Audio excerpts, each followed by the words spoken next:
C'est-à-dire le Congolais ordinaire, pour survivre au Congo, il fallait qu'il soit dans la corruption, soit qu'il reçoit la corruption ou qu'il donne la corruption. Et avec ça, il est la victime du chaos, mais il est en train de reproduire le chaos avec son comportement, mais son comportement est comme une loi de la nature, il doit faire ça pour survivre.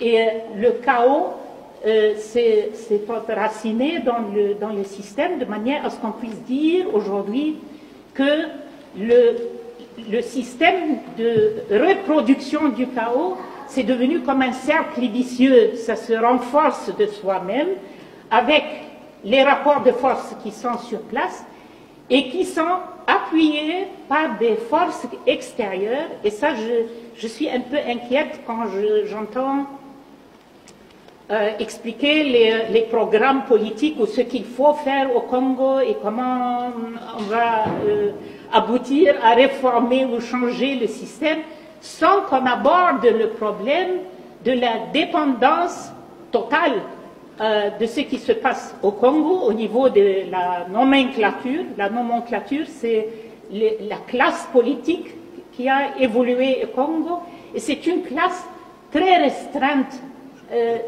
Il ne faut pas écouter le discours de opposition, majorité présidentielle, je sais, ils peuvent s'appeler comme ils veulent, mais c'est peut-être 500 personnes ou 1000 personnes qui sont au sommet de ce système, qui se jettent les ballons. Je suis aujourd'hui oppositionnelle, demain je suis avec tel.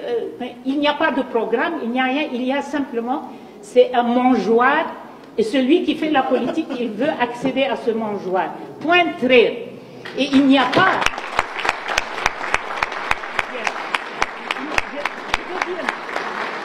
Je veux dire, il n'y a pas d'espoir que jamais... Moi, j'enseigne les sciences politiques depuis 30 ans ou quoi. Et je vous dis que l'expérience humaine, l'expérience universelle nous dit qu'il n'y a pas de possibilité que ceux qui créent le chaos, vous pouvez vous adresser à eux pour dire « aidez-nous à maîtriser le chaos ». Ce n'est pas possible.